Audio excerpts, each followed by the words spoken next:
तो वो अपनी पीड़ा को बताने के लिए वो सरकार के समक्ष अपनी आवाज को बुलंद करने के लिए वो जगह जगह पर धरना दे रहा है।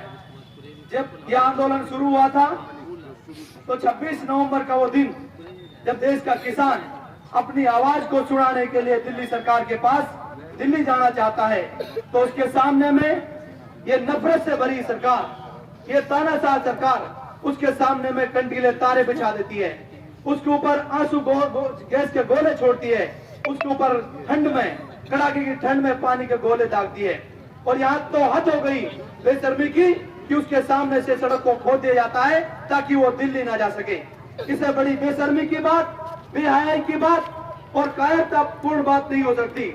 आज देश का किसान, देश का जवान क्या क्या है, और ऐसी सरकार जो उसके आंदोलन को, उसके हक की लड़ाई को दबा देना चाहती है, उसको बड़ी मजबूती से अपनी आवाज उसके तक पहुंचा रहा है और सरकार को निकट भविष्य में झुकना पड़ेगा।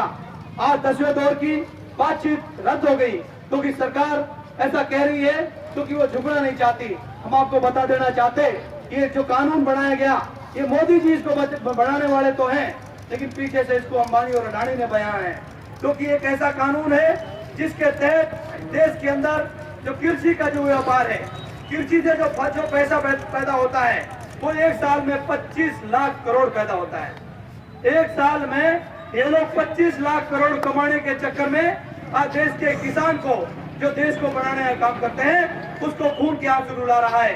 यहाँ तक के देश के 60 से 70 लोगों ने अपनी जान की कुर्बानियां दे दी, लेकिन किसान आंदोलन आज भी अपने जगह पर अड़ी खड़ा है और लोग उनके साथ में खड़े हैं। मैं इसलिए कहता हूँ, ये किसान आंदोलन सिर्फ देश के 62 करोड़ किसान का नहीं, ये बल्कि एक जन आंदोलन है। अगर आपका ये जो ये लोग खरीद रहे हैं, ये 3 काले कानून में आपको बता देना चाहता हूँ। इन्होंने कहा कि जो किसान अपने खेतों में उगा रहा है, जो फसल बो रहा है, उसको वो कहीं पर भी बेच सकता है। हम इनको आपको बता देना चाहते हैं कि जो सरकारी सिम होती है वो BSNL की होती है, लेकिन अंबानी जियो की सिम लेकर आए। पहले आपको 6 महीने फ्री में बांटी, उसके बाद रिचार्ज करवाया और आज 600 का रिचार्ज कर रहे हैं। तो ऐसे ये लोग क्या करेंगे, एक तरफ हमारी जो मंडियां अभी चल रही है, पुराना में मंडी चल रही है, ऐसे सरकारी मंडियां होंगी, एक तरफ अंबानी और अडानी की मंडियां होंगी। क्योंकि अंबानी और अडानी दुनिया के बहुत बड़े मालदार लोग हैं। आज देश के अंबानी और अडानी, उसकी जो आमदनी है वो तो 300 गुना बढ़ गई। वो तो एशिया में नंबर 1 कमाई के मामले में हो गए, लेकिन आज देश एशिया में सबसे भिखमंगा देशों में हिंदुस्तान चला गया। उसको बचाने की ये लोग कोशिश नहीं कर रहे हैं, बल्कि चंद उद्योगपतियों को ये लोग फायदा पहुंचा रहे हैं। तो यहाँ हमारी सरकारी मंडी यहाँ चल रही है, यहाँ अंबानी अडानी की मंडी है। सरकारी मंडी में आपका गेहूं का रेट 2000 रुपए में खरीद रहे हैं 1 क्विंटल। वो अंबानी अडानी कहेंगे हम 2100 में खरीदेंगे, वो साल 2 साल खरीद सकते हैं घाटे में 100 रुपए से, उनको कोई फर्क नहीं पड़ेगा। क्योंकि हम लोग सब किसान हैं, गरीब हैं, हम लालच में 2000 की बजाय 2100 में दे देंगे, तो वो लोग क्या है कि इधर कोई नहीं बेचेगा, बल्कि 2100 में बेचेगा। तो वो साल 2 साल में यहाँ कोई खरीदेगा नहीं, तो ये लोग सरकारी मंडी को बंद करके भाग जाएंगे। उसके बाद में अब बची अंबानी अडानी की मंडी, वो कहेंगे तो हम 2100 में खरीद रहे थे, अब हम 1500 में खरीदेंगे, तुम्हें देना है तो दो, नहीं तो मत दो। तब देश का किसान कहाँ जाएगा, मजबूरी में उनको अपनी फसलें देगा, तो उससे जो पेट पे लात पड़ेगी वो सिर्फ किसान के पड़ेगी। दूसरा कानून इन्होंने कॉन्ट्रैक्ट फार्मिंग का बनाया। कॉन्ट्रैक्ट फार्मिंग में क्या है कि ये कॉन्ट्रैक्ट कर लेंगे जमीन वालों से और उनसे कहेंगे कि आपको क्या फसल उगानी है, क्या नहीं उगानी है और कितने रेट में हम खरीदेंगे, कितने रेट में नहीं खरीदेंगे। ये किसान को अधिकार नहीं होगा, बल्कि अंबानी अडानी को होगा। तीसरा जो कानून आज तक जो बना है, एसेंशियल कमोडिटी एक्ट जिसको बोलते हैं, 1955 में कानून आया, उसमें इन्होंने बड़ा बदलाव करा है। जो पहले अगर कोई ज्यादा फसल जमा कर लेता था तो एक गुनाह था, काला बाजारी एक गुनाह था, उसको खत्म कर दिया है।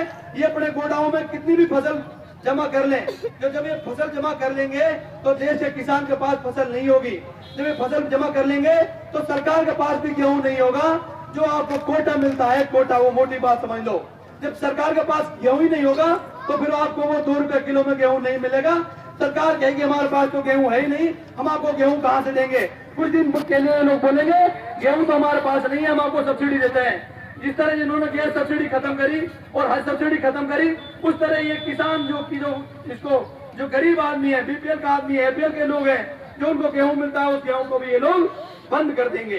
तो इस तरह ये लोग साजिश के तहत देश के किसान के साथ भी और जो बेचारे गरीब हैं, BPL वाले हैं, उनके पेट में भी लात मारने का काम कर रहे हैं। हमें इनकी जो मंशा है उसको आज समझने की जरूरत है, क्योंकि ये लोग बड़े बेशर्म हैं और इनको लगता है हम झुकेंगे नहीं, बल्कि हम इनसे कहना चाहते हैं कि देश का किसान जाके है। अभी इन्होंने कल बोला है कि हम इस कानून को 2 साल के लिए रोक लेंगे, जबकि देश का किसान हम कहते हैं हमें अब तो हमारे 60 जवानों ने देश के लिए कुर्बानियां दी हैं, अगर हमें 60,000 या 60 लाख भी देनी पड़ेगी हम पीछे नहीं हटेंगे और जान की फांसी लगा देंगे जब तक ये कानून वापस नहीं लिया जाता।